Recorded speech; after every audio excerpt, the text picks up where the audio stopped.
Chris Brewer's company, OMG Commerce, prioritizes finding the right clients for long-term success. They value transparency, discussing the financial realities, and ensuring the real KPIs align with their clients' expectations. Chris says the booming e-commerce market is shifting. Brands need to adapt to higher costs, lower returns on ad spend, and increased competition. While OMG Commerce excels in Google and Meta advertising, they also emphasize the importance of a diversified marketing strategy that includes paid advertising, branding, creative services, and also exploring new channels like TikTok Shop. Chris also talked about how to choose the right agency partner and not fall prey to bad actors or generic agencies. He says to do your research, ask the tough questions, and ensure it's a good cultural fit to have a successful partnership. Here's my conversation with Chris Brewer. Enjoy. Hello, everyone, and welcome again to another episode of the Beyond Fulfillment podcast. I'm your host, Dave Goulas. This week, my guest is the founder of OMG Commerce, Chris Brewer. Welcome, Chris. Hey, thanks, David. I really appreciate the opportunity to be on the podcast. Yeah, thanks so much for being here. If you could, for everyone, can you tell us what OMG Commerce is and how did it start? Yeah, absolutely. We're a 14-year-old direct-to-consumer and B2B performance marketing agency. So in a nutshell, we're helping brands that have seen success either through Meta ads or Shopify or Amazon, and they need to get to that next level. Maybe they've been through a few agencies and have had some frustrations there, or their in-house team is really not keeping up or leveling up to help them reach their goals. So we're having strategic conversations with those brands to see if we can step in and help them, whether that's Google Ads, YouTube, Microsoft Ads, Meta, TikTok, Pinterest, Snapchat, all of the social channels. And we also have a full service team on Amazon and also email and SMS marketing. So we're on the traffic side primarily, but we have a strategic focus with a team that our clients at least tell us feels like an in-house engagement. Okay. And how'd you get into the online agency business? Oh gosh, that goes back many years. For those that are listening, they're not going to be able to see, but I'm a 54-year-old entrepreneur. This is my fourth endeavor. And back when the internet was in its infancy, I started a website called findasign.com. And I had this grand vision to be the first website that sold signage to local businesses. We sold open signs.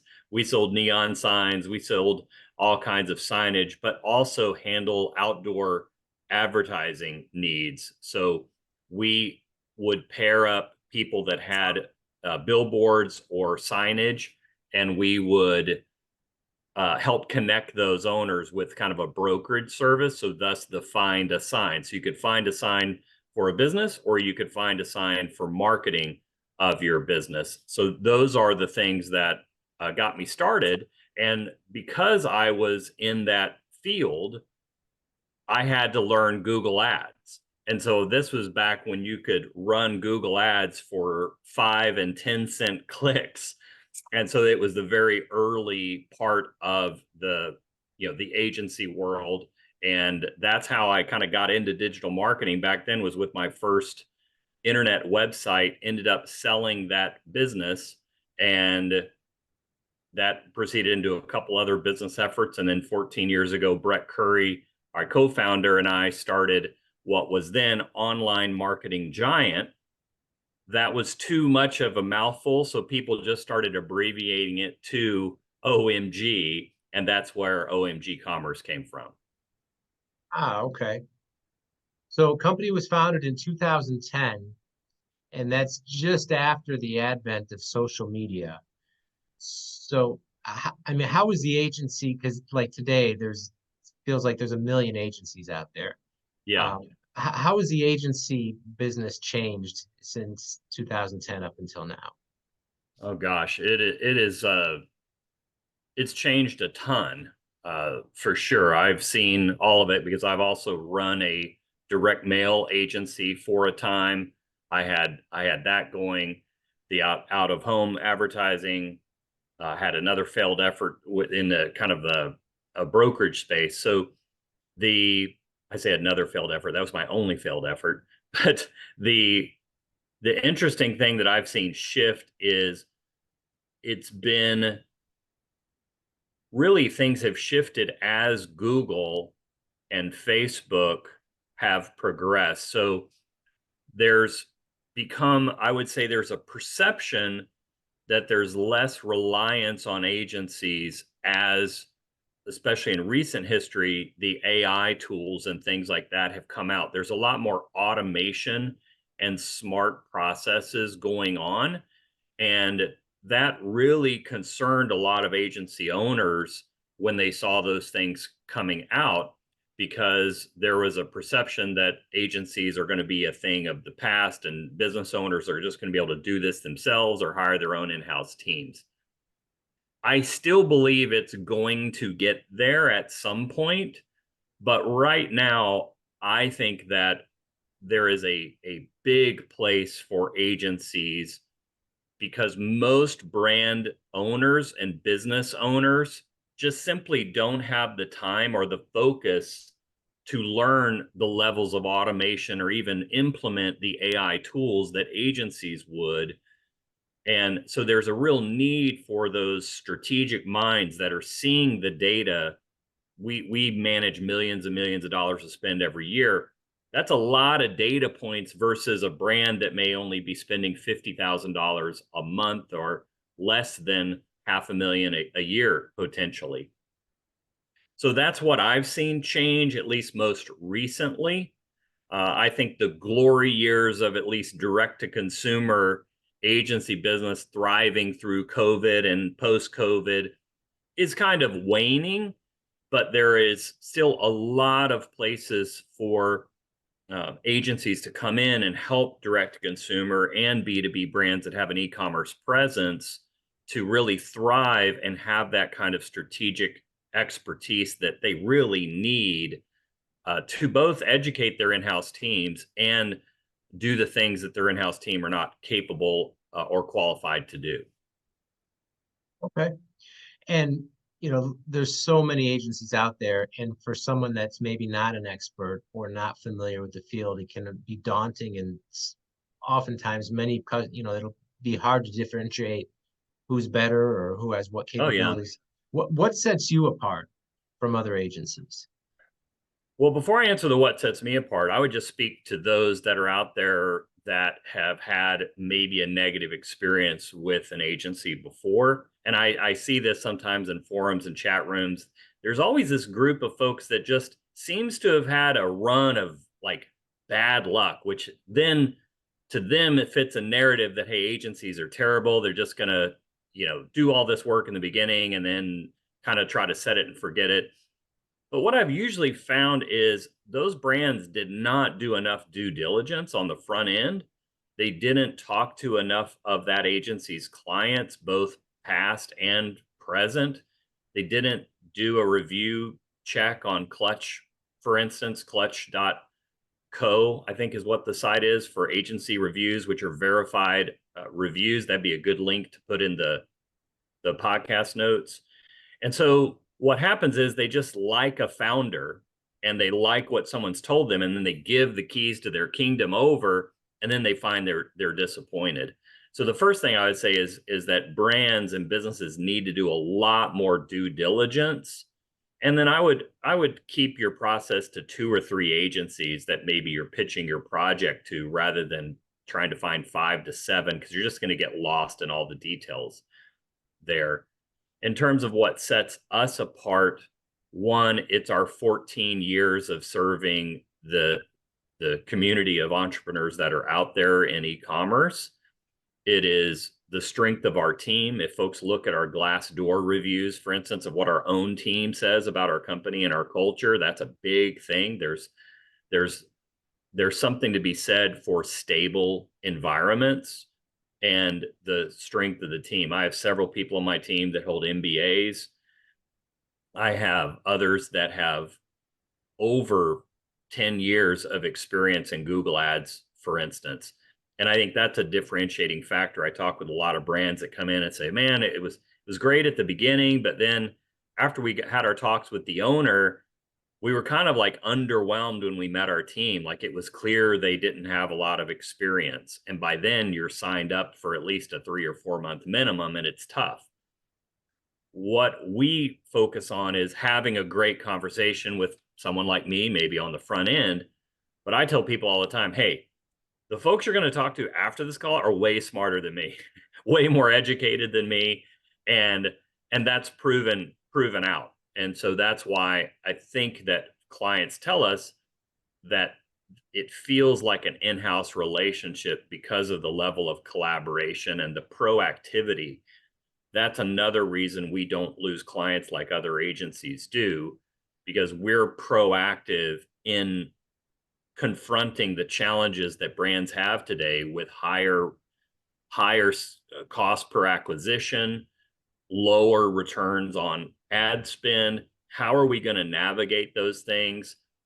And we just try to simply open up the finances. Hey, if we're going to work together, let's look at cash flow. Let's look at your profit margins.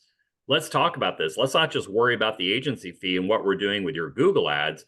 Let's see, how are the Google ads impacting things overall, and how can we help you cash flow better by maybe looking at these other areas that may be underperformers, or what do you need to do with your website or your landing pages or your brand identity that's going to help increase conversions, or maybe looking at new channels like TikTok shops and things like that, where we've seen brands go from 0 to millions in under a year. Crazy stories there. Now that's one of those I would put that legal disclaimer that not everyone sees that level of success. But those are just a few things. I mean, I'm obviously, David, passionate about what agencies can do for brands. At the same time, I clearly understand that there have been a lot of not so great players, even some unscrupulous folks that just take business that they shouldn't be taking. And then that gives those of us, the few that are the good guys in the business, kind of that tough reputation to overcome. So that's why I tell folks, hey, do your homework before you make your decision. Freight shippers, are you looking for a better experience shipping less than truckload? Are you tired of unpleasant surprises, reclass, reweighs, and the invoice always being higher than the quote? Well, experience the difference with SPI Logistics. I joined SPI as a freight agent to offer a better experience to our 3PL customers, and I'm now offering that same experience to freight shippers nationwide. You get the same personal service you've come to expect when you deal with me, and I've got a whole team of experts that help with all aspects of the transaction from start to finish. Click the link below, or you can email me directly. Okay, and another clip I saw from your podcast too is you said a couple mistakes that you see brands make quite often is, number one, they lump all agencies into the same category, like you touched on, and then two, they don't treat the agency like a true partner and an Mm-hmm. in-house part of their business. Mm-hmm. Mm-hmm. Why do you think that is? I think it's just the nature sometimes of the relationship, where if they hire, uh, this is a trend I'm seeing right now too, and I've seen this happen over and over again over the last 15, 20 years, where someone will get frustrated with an experience, so they decide, well, we just need to do this all in-house. And so they just broad brush cancel this category. Let's build this in-house. Can brands build effective in-house teams for their marketing? Absolutely, 100%. The interesting thing is, it's not a perfect menu for everyone. And sometimes I see brands just say, oh, you have to have everything in-house. But yet there's creative agencies, there's traffic agencies, there's branding agencies. You're not going to be able to have all of those disciplines in-house. And so we have the pleasure of working even with some enterprise level brands, like 9, 10 figure brands. They use agencies even more than in-house teams. And I've always thought that's interesting when I see those 10, 20, 50, $100 million brands, they almost always are using agencies at some level. Where I hear most of the friction about agencies are brands in the $1 to $5 million range. And usually it's because, again, a lack of finding a good partner or being oversold on what the potential is. And so really those kind of brands, I would say brands under $7 million a year, need to be asking the tough questions of the agencies, which isn't how are you going to grow my business at my target return on ad spend, but what are the areas that you feel are going to be roadblocks to us achieving our success? Why do you think you shouldn't take on our business? What concerns do you have about my current website, about my margins? You, that's where brands really need to be asking agencies. That'll get them off their sales horse and giving you the legit answers. Well, your website lacks any real brand presence, or you're in a very competitive category. Well, what do you mean? How competitive is it going to be? How many months do you think it's going to take me to be profitable? So again, asking those tough questions around why shouldn't we be going after this effort, or who should we talk to before we talk to you? Those are the conversations that need to happen. So that's why I think that sometimes brands don't see agencies as partners, because of a little bit of that distance and separation and a failure to lay all our cards on the table. So it's always surprising to me when I hop on a call with a brand that wants some help and they want to have an NDA on everything before we have a conversation. Um, what am I really going to do with that information? Like, I'm not going to destroy my business by sharing your confidential information with other brands that I work with. NDAs end up just being these pieces of paper that get locked away in Google Drive folders and just slow down the conversation. Do we still do them? Yes. But really, if we can't open our books in a trustworthy manner, because ultimately that's why we're having a conversation about leveling your business up. And if we see in your finances that you're running off of very thin 20, 25% margins, yet you're telling me that you want to double the business or 10x your business in an environment that is causing pressures on margins, I'm likely going to take a pass or let you know the things that you need to do to get better margins or create more average order values to boost that. Does that make sense? Sure, sure. Do you find that's happening often these days in terms of you're turning away brands where you feel like you're just not aligned, where they want too much based on the current reality?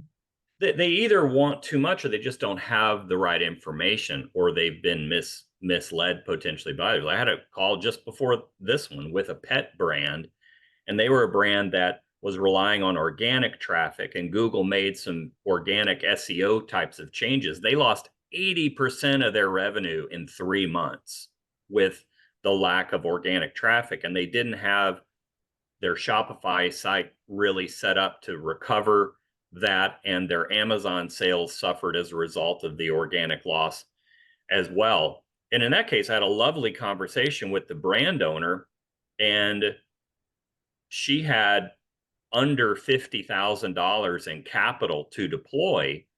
And that just tells me, hey, with my fees and what we're probably going to need to spend on Google, we're going to be out of money in 4 or 5 months unless we just have this amazing rocket ship scale.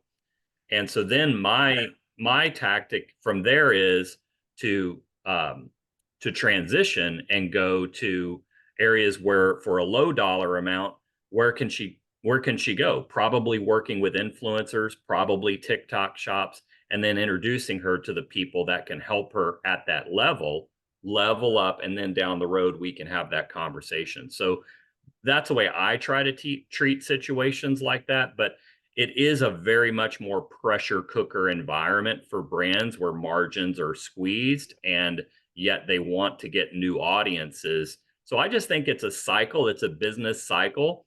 We've been through rip roaring times with e-commerce, and there are brands like many of ours that are still doing quite well, but we've also had to readjust expectations. Also, election years are typically not fun for sales and consistency and things like that. And then you bring in macroeconomic trends, conversations about the border and Israel striking Iran and political instability. It just makes the consumer a bit more nervy about making purchases, which can slow down the cycle. But I believe it's a cycle. Okay. And I mean, do you find that, that, like you said, that process in terms of you look at the brand, you look at their finances, okay, it doesn't look like they're going to have a long runway just doing Google. They need to, get a better return and go to some smaller areas. I mean, is that like kind of abnormal in terms of what a typical agency would do as opposed to just, charging a fee? I think so. I think most agencies, if they get a lead, especially in this environment where what we're seeing currently, we have a great pipeline right now, but brands are taking a lot longer time to make a decision, either because of the challenges that they're facing, maybe with cash flow, could be looking at a lot other agencies and having a bit of paralysis by analysis. Just 18 months ago, we would get a lead in, have a conversation, they're ready to go, and we would have them running within a couple of weeks to a month without a lot of talking with other folks. Hey, we've heard about you guys. We think you're great. We want to get going. And that's really a sign of lower interest rates, a lot more cash availability, a lot more sales happening. When things slow down, people get more analytical, and that's what we're seeing. The sales cycle is slowing. So, kind of to answer your question, that I am seeing it a bit more, and I think that there are a lot of agencies out there that are just a little more, I don't know if desperate is the right word, but they need the sales to come in because they've lost clients as a result of this environment. So the temptation is to take on business that you wouldn't ordinarily take just to get your cash flow going. And so that's something to be aware of when you have a very eager agency versus an agency like ours that's simply going to be looking, is this an ideal client profile for our agency? Have we had success in this category? Can we duplicate that success? Is there a path to scale? And do we all agree that the KPIs that we're going to use are within our range? And if we don't, for instance, if we're telling the brand, hey, we just don't see a 50% growth this year, but we think we could get you 20%. Is that something we can agree on? Yes, great. Let's move forward. No, we got to have 40 to 50% growth. Well, I'm sorry, we just don't see that. We don't see you've ever had that in your business, even in the rip roaring times. And so we're going to have to, turn this down opportunity, but we do wish you well. So that's, I think, the positioning that you should look for, whether it's us or any other agency that you're talking to. Okay. Now, also, your company has a podcast called E-commerce Evolution. Mhm. That's hosted by your partner, Brett Curry. Yes. Brett's got over 300 episodes. It's a great podcast. I've been on there occasionally. If you're looking for a who's who in e-com, that's a great podcast to go to and look at some episodes that would fit your particular situation. Okay. And how is that? How has the podcast been in terms of generating business and just growing the brand?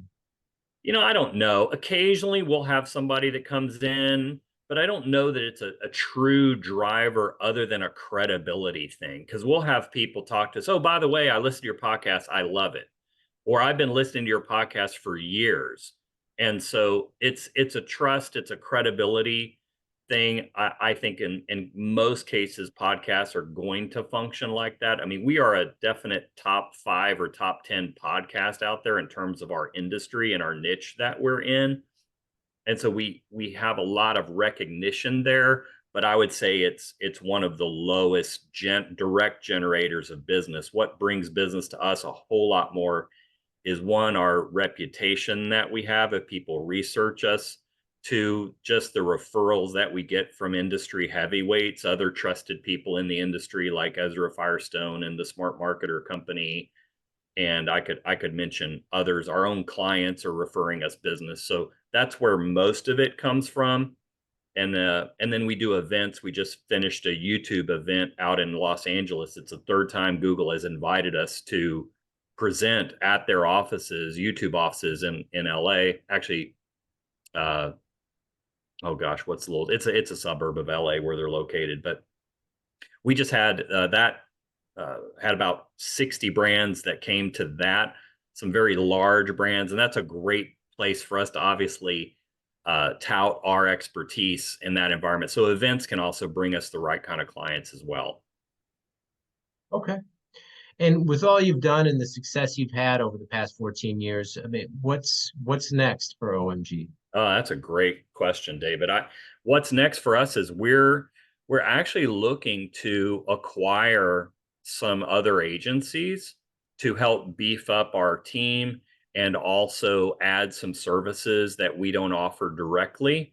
So we're right now looking for creative agencies, branding agencies, agencies that also do Meta and Google ads so that we can create a more robust team. So merger and acquisition is definitely on our radar, and we're in due diligence with a couple of agencies right now to kind of uh, make some waves there potentially, and bringing in some other nice team members as an acquisition that we would have. So that's the thing that's nearest on the horizon, is grow through acquisition. And from there, I think it's going to be more events that we're going to have. We're looking later in the year in New York, Chicago. So rather than kind of going to these typical trade show events, I think we're going to be putting our money more into smaller focused events with larger brands where we can give them some really killer content and help them thrive. And that's the thing, is, do we get clients from events? Yes. But what I really love hearing is people that don't even do business with us, but send us an email and say, hey, thanks for the content. I've already done X, Y, and Z, and I've seen this happen. We just had an email this week from someone that came and implemented some of the things from that content and are seeing positive results from it. Okay. And if people want to learn more about OMG and get in touch with you in regards to what you do, what's the best way they can reach you? Yeah, omgcommerce.com. If they want to look more at my content, it's just Chris Brewer e-commerce. Google that, or Brett Curry e-commerce. Google that. You'll get plenty of content and podcasts to choose from our work there. And at omgcommerce.com, if they click on free strategy session, that comes right to me. And we'll usually get you to fill out a little questionnaire so we can have a positive conversation, save us an hour on the phone. And hey, if it's not a fit, I'm going to introduce you to some awesome people who would be able to help you out. Okay. And we'll link all that in the show notes as well.